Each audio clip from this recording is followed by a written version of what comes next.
It's Tuesday, and you know what that means. It's No Filter Tuesday, a new episode. I normally will talk to people that I've known for years. But today's guest is someone very, very special that I wish I knew decades ago. I've only seen her on television, but I am hypnotized by her passion, her intelligence, and her drive to support women.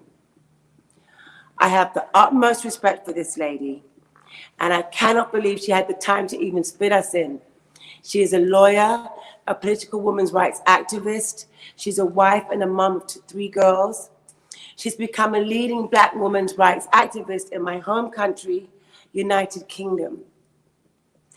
Ladies and gentlemen, please welcome Dr. Shola.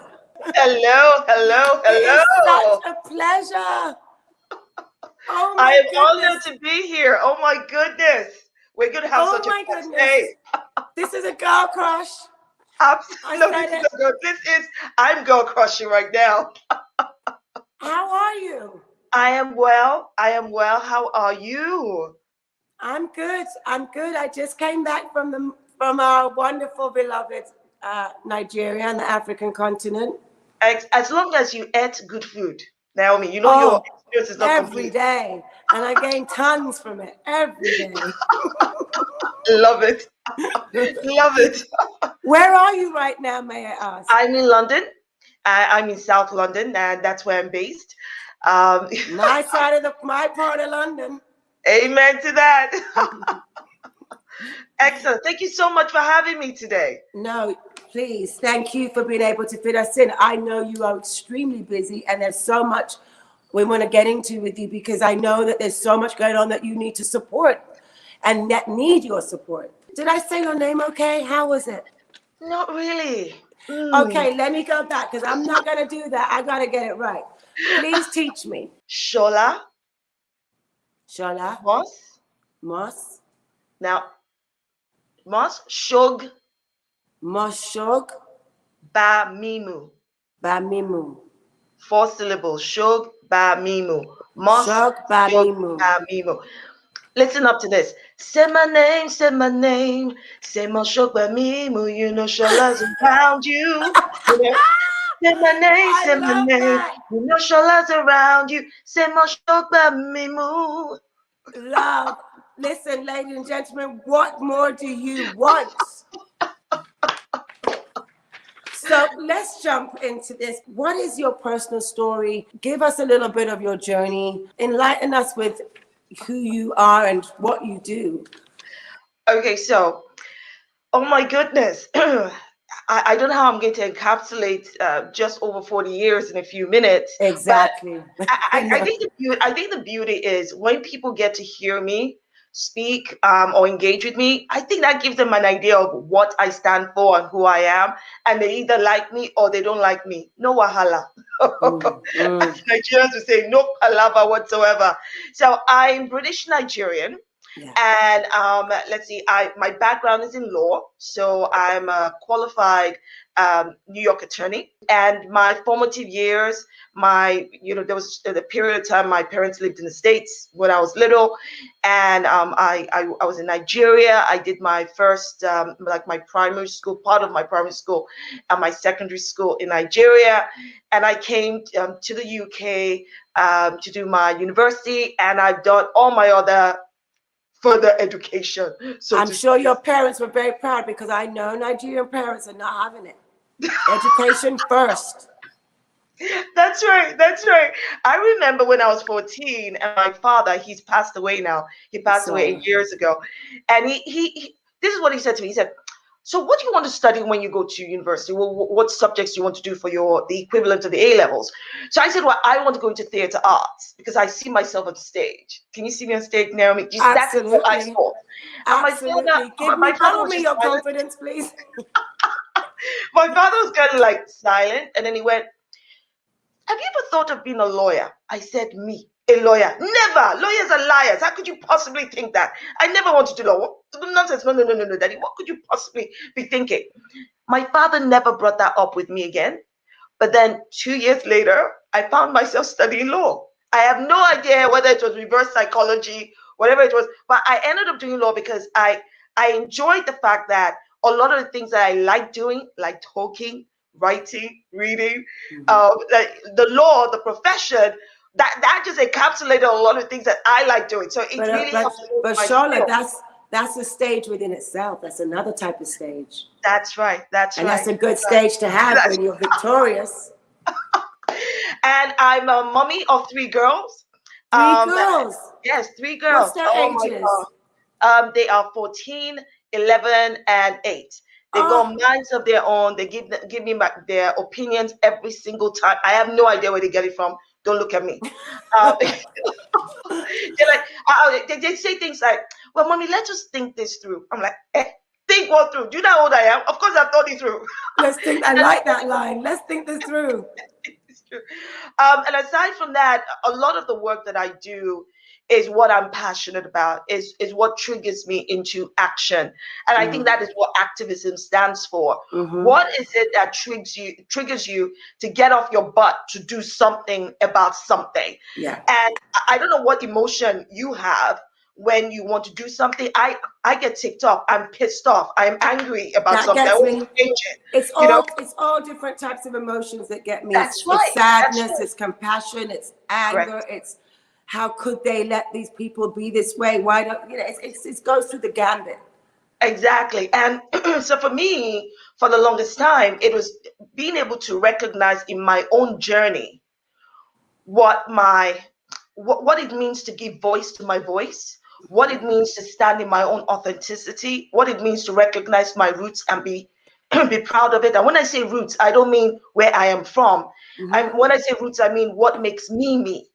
What is it that makes me me? All of those elements, from what I was taught to the choices I've made, right or wrong, all of that.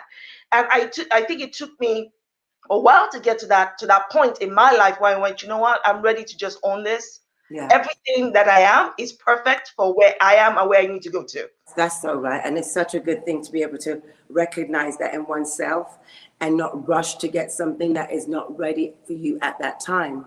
I I truly was believe always in in a that. hurry. In my 20s, I was in a hurry. In my in my 30s as well, I was in a hurry. I had no idea why. But by the time Yeah, I reached the big 4-0, I went, hold up, wait a minute. What did you do for your big 4-0? I cut my hair. No, That's the thing I that's a can very vividly symbolic thing remember. to do, by the way. Yeah. No. It's a very symbolic thing. It's like a thing of new beginnings for a lot of Yes. women or men. But I didn't even think of it as a new beginning. But you're absolutely right that it symbolized that. I remember my hair was in twists, and I said to my husband, "Cut it all off." He said, "Are you sure?" I said, "No. Am I speaking Swahili or Latin? I spoke English. Cut the hair off." So he gets the clipper. He's like, "Are you sure?" Cut the hair off. And even though I cut my hair, I remember I did it in March. Yeah. It took me until November when I was ready for the world to see my hair as it was short. Yeah. And I colored Wow. it as well. I have no idea. I don't know Did you psychology. wear the wraps? What did you do? You wore the wraps? Well, what I did was I colored it into a like a blondish. I'd Oh, never done that in my life nice. before, and it was cut short. And I was ready. All I knew was that I was doing something different, and I wanted to look different. Love But it. it also meant that as a professional, I was redefining what professional look looks like. So if you look at me right now, this is me with part of my hair shaved. I'm a lawyer. I'm a corporate lawyer. What do you tend to find? What you tend to find is lawyers wear gray, black, and certain very solid And colors. only suits. Thank you. And especially for us Black women, we are told in our workplaces, and it's almost unwritten, right? When you walk into the workplace, you're meant to almost have this Eurocentric look. Your hair straightened, you need to be in a certain way, you need to act in a certain way. And I think this was me doing that. It's not a No, rebellion of sorts, but yeah, it's just you saying, this is who I am. I'm comfortable in my that's skin and it. I'm not That's going it. to, it doesn't change the inside of your brain Thank for what you. the work that you do. Exactly. And I went, this is me. This is what professional looks like. Because Yeah. what's in here and in here isn't affected by what's out here. Absolutely not. You're supposed to have fun with all of this. That's a, Meant to have fun. I truly don't hear you. So, I mean, let's just jump to the current thing that happened a week ago. I get the feeling that you, on Good Morning Britain, that you know Piers Morgan. Are you friends? Well, I've debated with him back and forth. Been on there several times, right? I've been on there several times. So I'm not new to Piers, and Piers is not new to me. So we know each other that way. Acquaintances on debates. On debates, exactly. On debates. The debate acquaintances. Yes. You were honest in what you had to say. You were not disrespecting him in any way, but you had to say you speak your truth. So to be honest, I couldn't give a rat's ass about disrespecting him, because in that moment, it wasn't about disrespecting anybody. As far as I saw, it was a boxing ring. I was in there, and I was not going to lose. End off. That was just it. Because in that moment, the conversations around Meghan Markle wasn't just about Meghan Markle. It's not. It's more than that. Exactly. It's more than that. It's about how women are treated. It's about how we speak about each other. It's about how those words, the words coming out of his mouth, were undermining other people who were experiencing what she said she was experiencing. So whether it's mental health, racism. It's about women. It's about Black women. It's about Black people in the United Kingdom. Correct. And in that moment, to be honest with you, it was just, as far as I could see it, I wasn't thinking, I was not looking at the rest of the world. I was looking at Piers Morgan. Straight up. We were having a conversation. And that conversation to me meant, as he was speaking his truth, I was speaking my truth. And neither of us, I mean, we're the kind of people that we give as much as we give, and we give, right? And in that moment, it really wasn't about, well, what does this look like in front of the rest of the world? That's not it. In that moment, all I could hear were the derogatory words, were the just that continuous culture that enables this dehumanization of Black people, of people of Black, or people who are biracial of Black heritage, the culture that continues to cater to those who have versus they have not. That's what. So I just said, look, not today. And to be honest with you as well, Naomi, I'd only had 2 hours sleep because I'd watched it. I love that. But I was like, nah, not today. And look, you had no time for any of that. I always bring my truth into anything that I do. I think that's very clear about you. I wish I knew you in 2000. I had a little run-in with Piers, and it was Piers, but it was also the system.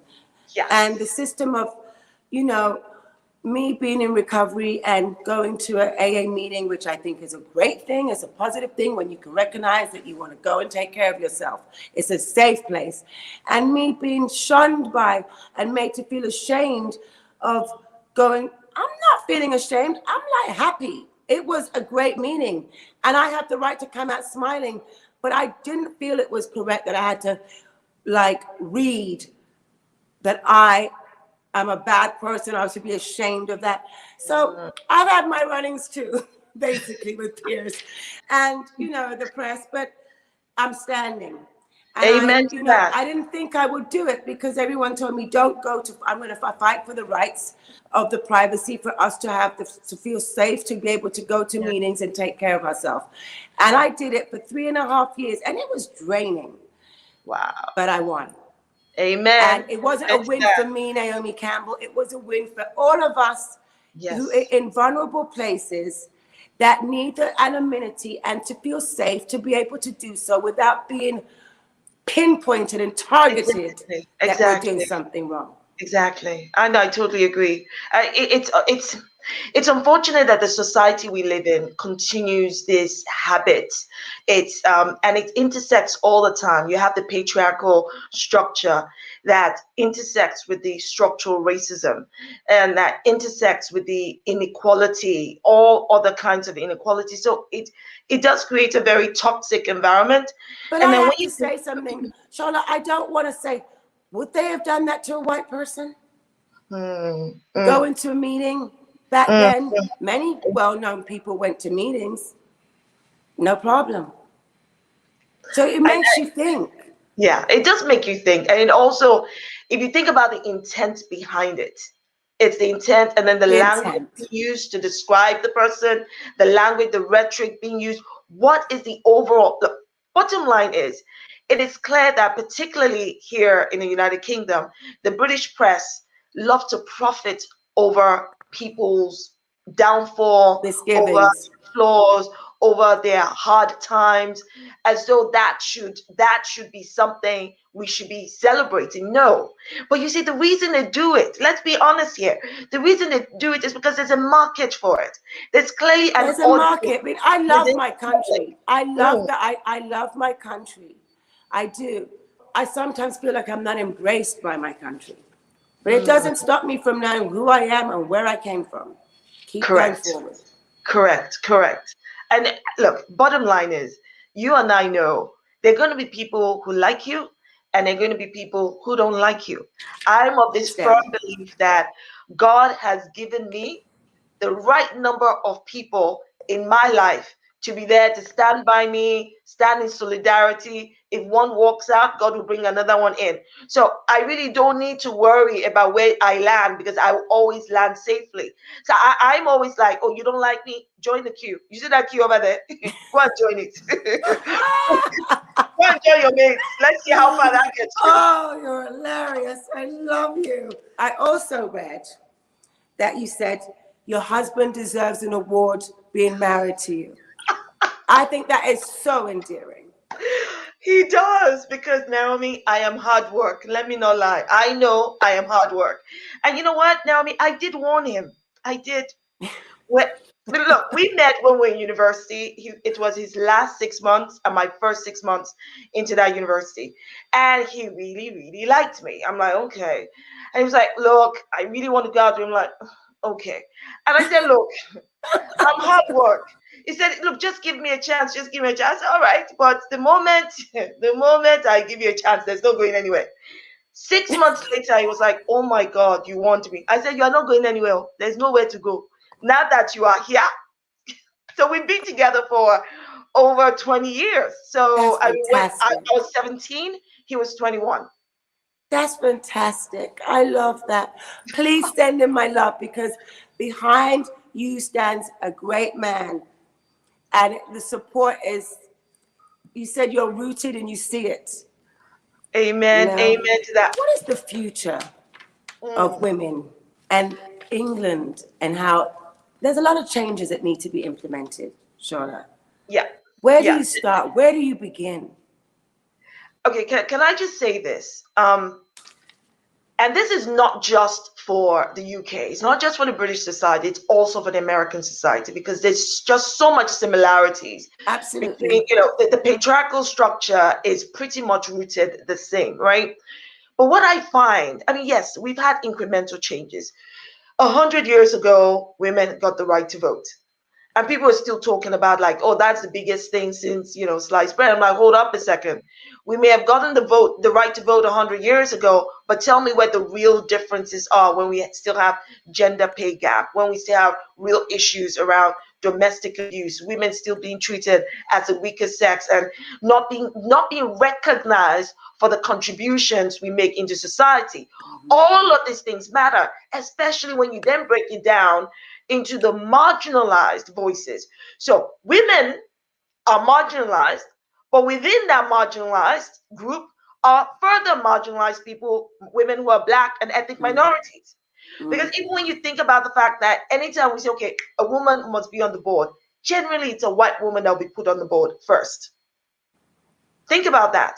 So we have a society which caters to whiteness, which caters to male, which continues to deny an equal value of life and liberty to those that are othered. This for me is a struggle that is not just for women to fight, but also for men to fight. I think men in 2021 should be ashamed that the patriarchy as a structure still exists. Women, we should all be fighting together, but we know that there's some women who are not really in this fight with us. As far as they're Yes, concerned, they will be the first to boo us. They will be the first to go, well, what are you complaining about? It's not a big deal. Think about the whole Me Too movement. How we still had women who were ready to say, well, you're overreacting, you're being insensitive, and this is how things are done. No, this is not how things should be done, right? If a woman says no, no is no. Why are we still in a society that blames women for atrocities done against them? What does it matter what she was wearing? What does it matter if she left her home at, I don't know, 11 p.m. at night? Of what relevance is that? Leaving your home at 11 p.m., walking through a dark corner is not you consenting to be murdered, to be raped, to be hurt. And sure as heck is not consent to be blamed for the atrocity being done against you.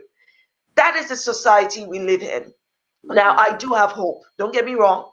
As long as we continue to use our voices, we use our positions to drive change. Look, I'm looking at you, Naomi, and you know you are a queen, right? Now, there will be things, yes, thou art a queen. Now, there are going to be things that you saw in your time, going up. Sacrifices you had to make, choices you had to make, difficult choices you had to make, right? That you would immediately recognize in another young model. And you will use your influence and what you've achieved to straighten that crooked path and make it easier. That's pretty much what I do. Exactly. Right? But if we are not doing that, if we're not bringing others up with us, then we are part of the problem, not the solution.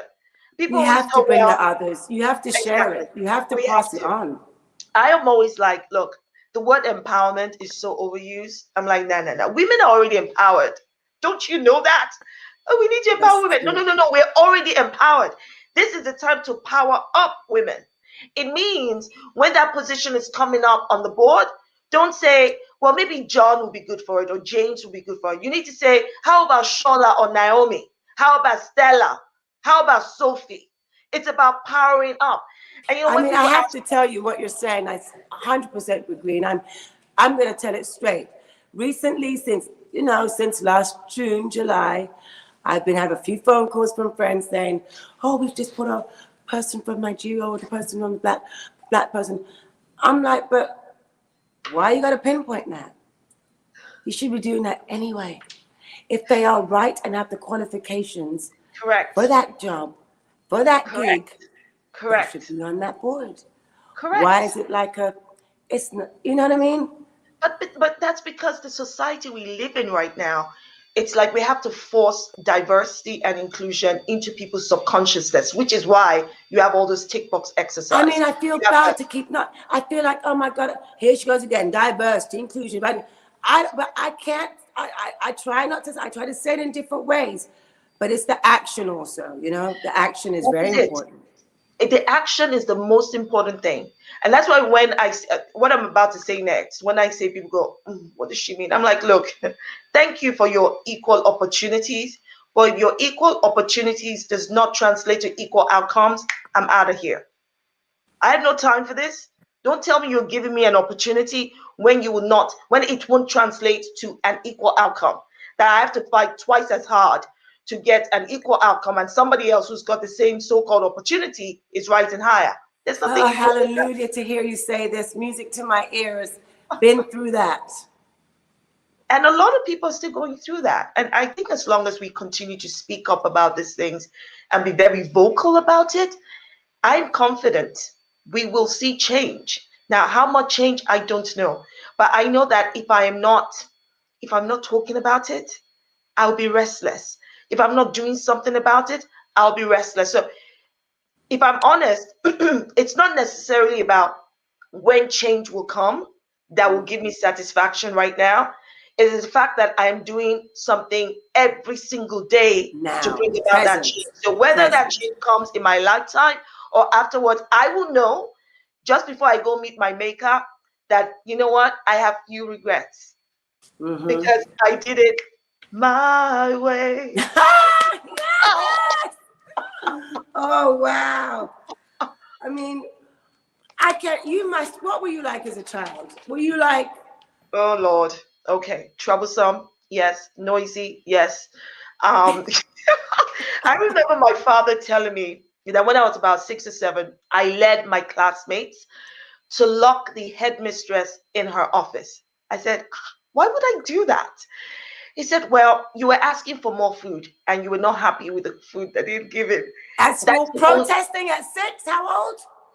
yeah, about 6 or 7. And that's the only Love reason it. I believed him, is because he mentioned food. Because you see, food and I have a very special relationship. So I clearly, understand. Shola at 6 was, I understood what was So, important. excuse me. So you locked her in. How long were you locked her in for? I have no idea, because when my dad reminded me of this or told me about this, I was like, what? I had no recollection whatsoever. Okay, But he got called by the school. He got did called you by get better food? I have no Most idea. important. I don't know. The fact that I did it at all, Naomi. Oh my goodness. And they pointed me out as a ringleader. And the school called my dad. So when he told me, I was like, why would I do that? And your dad said, no, not my daughter. She would never do something like that. I don't even know what to say. But I think Oh my definitely goodness. in my childhood, I loved reading a lot.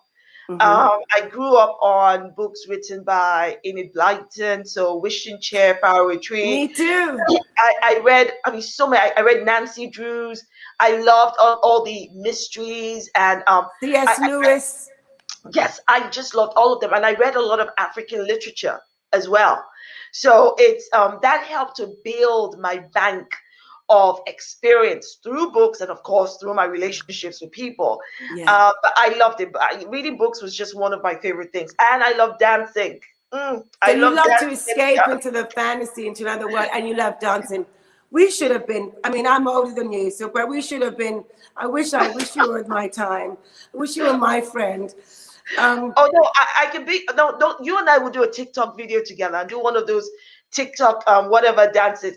Let me Okay, tell well, you, you're gonna have to help me because I'm too scared of TikTok. I haven't gone on it yet, ever. It would be, my inauguration would be with you. you know what? I'll be more than happy, but honest, it will be my 11-year-old. My 11-year-old is the one that teaches me How to TikTok. She's do it the one that all. guides me through it, and all the dig and that. So I'm like, you're okay, on what's TikTok, happening here? Shola? You're on TikTok. I am on TikTok, but I use my TikTok videos to do learn on TikTok episodes. So I talk about issues around structural racism. I talk Right. about so I do things like you see videos around the angry black woman, the strong black woman, what that looks like, what that means. Mm-hmm. So I'm addressing all of those issues. And all of them I talk about in my book. This is why I resist. Yes, I'm getting to your book. I want to ask you this. You use social media. Twitter is for me a scary place. And you just go on in there, say what you got to say. I mean, has this social platform been very helpful to you in getting your message across to these women? Oh my goodness. I think it's had its ups and downs, definitely. With the social media platforms, it's a whole new terrain, particularly because, those trolls, they can get at you easier. Of course, you can block them, but it's definitely a platform where you hear loudly from those who don't agree with you. And if you're somebody who is easily moved by what people think, it can silence It you. can be hurtful. It can be hurtful, it can You got to silence have tough you. skin for that. I have faith. I am rooted in my faith. Right. My foundation is my faith. So I give this example. I remember seeing this troll message on my YouTube channel, and I can't remember what it's called, YouTube platform, YouTube channel, and Yeah. this person had written, "You're an ugly monkey. Go back where you came from." Now, as my brain was reading the words, your brain is reading it and comprehending it. My Mm-hmm. faith was responding, reminding me of what the Bible says, that I am wonderfully and fearfully made. I said, Jesus, hey, this one doesn't know what fineness looks like. But you see, if you're rooted in a Who you strong are foundation and who you are, whatever these people say about you, cannot affect you. it can't, because the truth slaps it away. But if I was in this for people like me, I would have been silenced a long time ago. So I have to be faithful Unbelievable. to my truth, because that is the only thing I can defend. I can't speak your words because I Right? can't defend your words. But No, when I speak only for my words, yourself. and because I hold myself accountable to a higher authority, if I get something wrong, I'll go, okay, I got that wrong. You got it wrong. I'm the Exactly. same. I have no issue in saying I'm wrong. I got it wrong. None. We're all a work in progress. Thank you. Thank you. This weekend in UK, Sarah, Everard. Everard, yes. What happened? It happens all of the time. I mean, when I say all of the time, I'm saying the cases like Sarah's are not new. What we see is that the media and the police I'm not covering it. but they tend to shine a light on some cases rather than most of the cases. I see. You don't hear a lot about Black women and ethnic minority women who have been killed, who've been found, left And somewhere. can I ask you, Dr. Shola, is that a lot? Is that quite a high percentage? I think it must be. I mean, I don't have the data to hand, You never hear about it, actually, hardly but ever. you never hear about it because you see, structural racism that Black women experience in life, they also experience a death. That is the problem.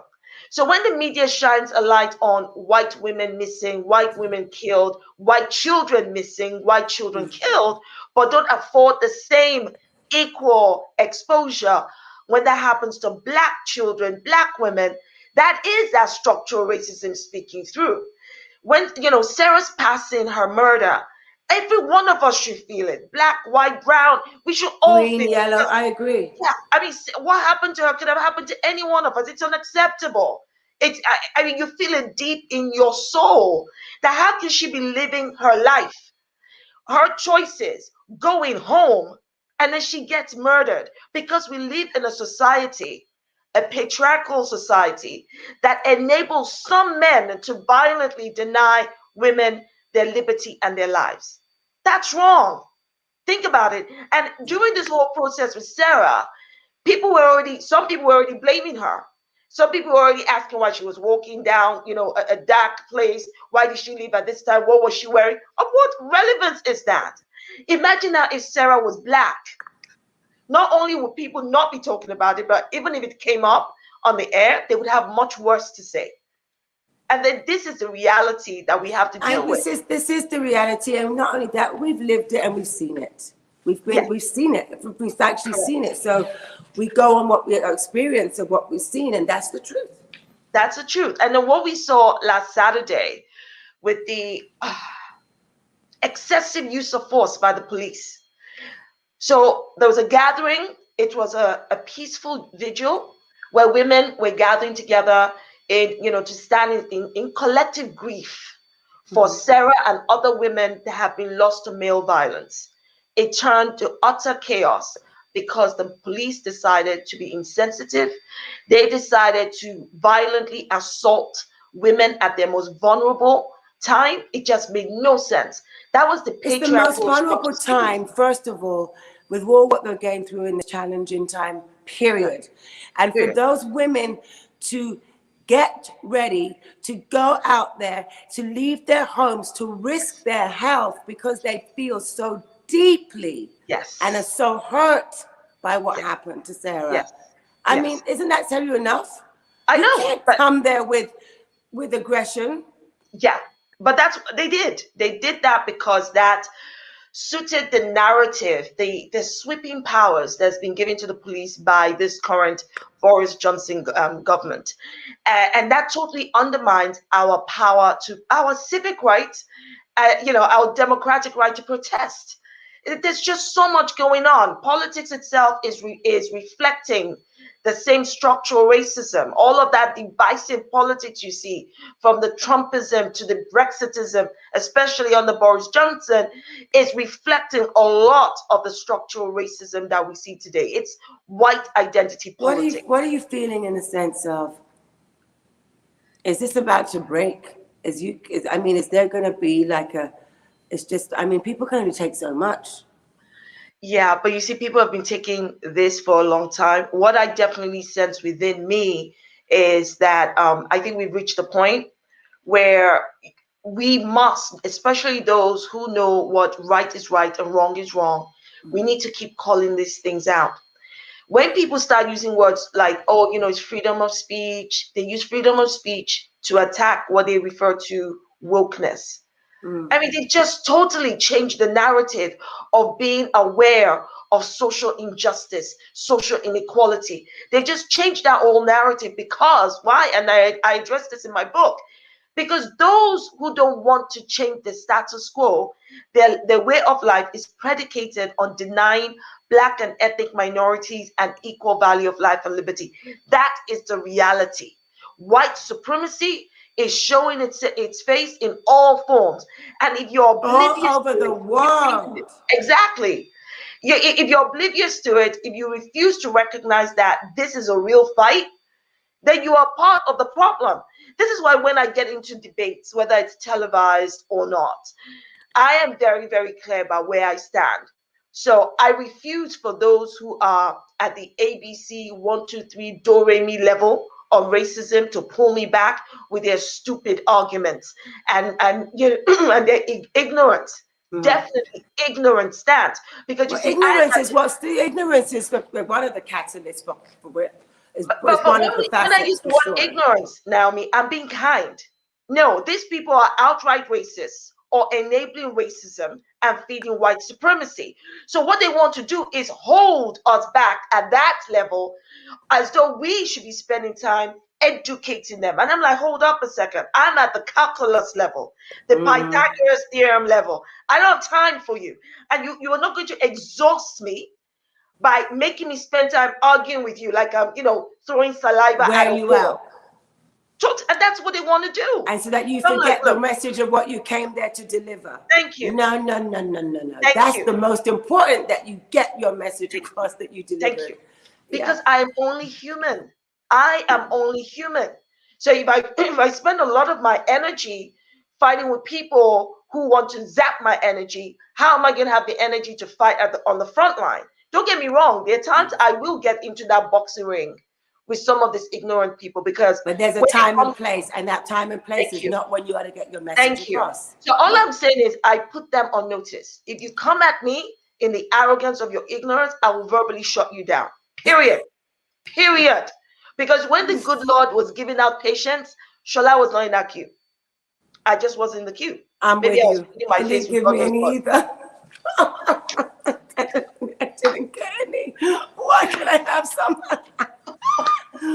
Because you see, now part of the problem I find is, especially today, people want you and I to have a calm conversation about racism, to have a calm conversation about discrimination. And I'm saying, you see the way I'm speaking right now, this is me calm. Don't try to police tone my body language. Or emotions, you cannot. Exactly. And racism and the impact of inequality is not comfortable, people. It cannot be comfortable. So how can I be comfortably have a conversation with you about something? There's no way to, and it makes no sense. And what you then find is, rather than people listen to what you have to say, they want to couch the way you deliver it. I'm like, no. You're not going to redefine me. Nah. Words. And this is why I say in my book, I'm very clear.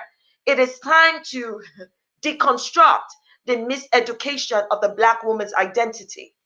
So when I'm speaking, look, I'm Nigerian. My whole body language is an expression of language in itself.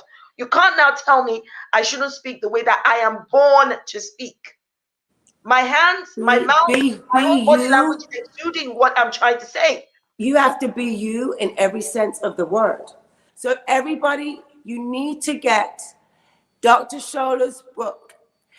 This is why I resist, because she explains all of what we're talking about right now and gets into it on a deeper level. I think we teach each other. And I'm saying that on this issue around structural racism, it is about educating yourself. That means engaging conversation with people you feel safe with. It means reading.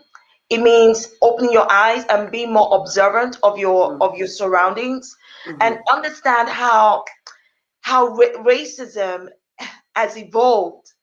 Right? So today we no longer have signs that say no dogs, no blacks. We no longer have signs that go only whites, only blacks, right? But it's been translated in other ways, because the difference is the same when you still have discrimination in schools, at work, where it's been meted out in politics, it means that nothing has really changed. The root cause has not changed. We see incremental changes, but the root cause hasn't changed. And the reason why I say this is, look, I recognize that we have white siblings, right? History tells us we've got white siblings who fought the good fight alongside our ancestors for racial equality, racial justice. Some of them lost their lives and liberty. We know that. But they were the lone voices in a system that is determined and predicated on dehumanizing Black people. This does not mean Black people walk around looking oppressed or feeling oppressed. I just don't get that nonsense when these racists try to throw that at us. Some of them even try to throw at me, well, you should be very grateful, Dr. Shola. If it wasn't for Britain, you wouldn't have all your 5 degrees. You would not have. I'm like, hold up a second, hold up. First of all, wow. First of all, as Black women in the United Kingdom, in the world actually, stop this angry Black woman image that they put out, that they wanna. I clearly understand it's to silence. It's not silencing me. It never did. And it's definitely not silencing you. Getting older, it has taught me to pick my battles. So it's not every single thing you fight, right? Can't do everything. Totally get exhausted. Well, you're picking some pretty important ones. I just got back from Lagos. Do you ever get to go back to the continent and see your family or friends or cousins? As often as I can, when I can. I think the last time I was in Lagos was probably about 3 years ago, though. But when I can, I do head back. I just love how you empower women and girls and boys, empowering the culture. We need your voice. We really do. And I'm so we need your voice. I'm so happy to know that you have your voices in England, because for so long, there was no voice for us. The culture, the media, think about it. How many Black voices do they put on that stage? The media. How many of those voices do they put on their printed pages? I think that there's so many Black people of African heritage, Afro-Caribbean, who are doing so much work, but it's not being talked about in the public light. But those like you, Naomi, who get out there, you didn't just break the ceiling. Forget the ceiling.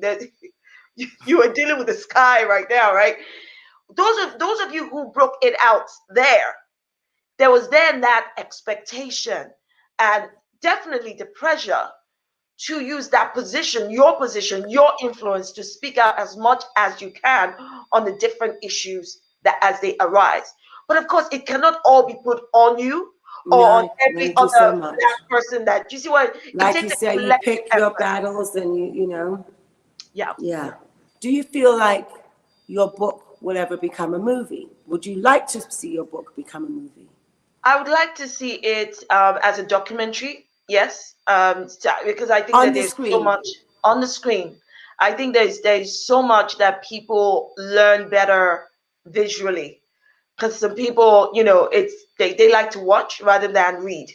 And there's so much more that we can say in breaking down the nuances, which I have done in the book. But yes, I would like to see it as a documentary or docu-series, or how do they call it? Docu-series. Yes. Your calendar, your schedule must be crazy busy.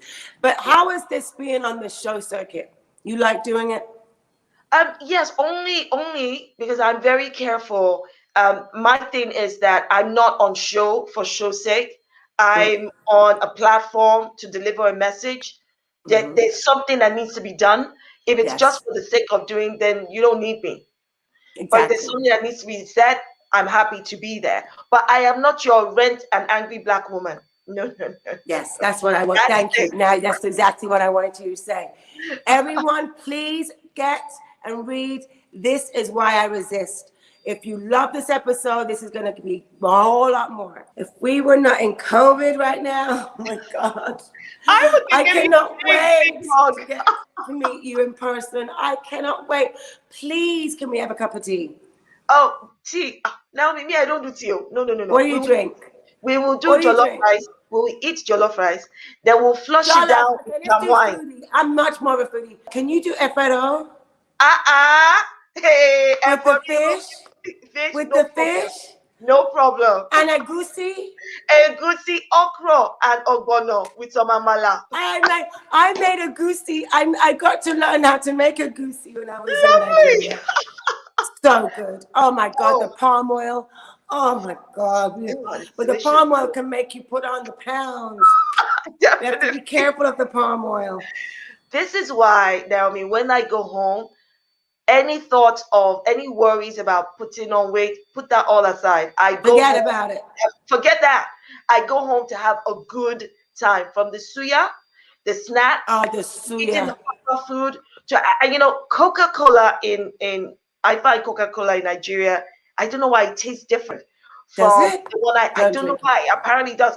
But when I go home, the Coke that I drink as I eat my amala or jollof rice, whoo, the combination. Oh Lord, there is heaven on earth. You know what I mean? So it is Oh just a my whole goodness. experience, a whole experience.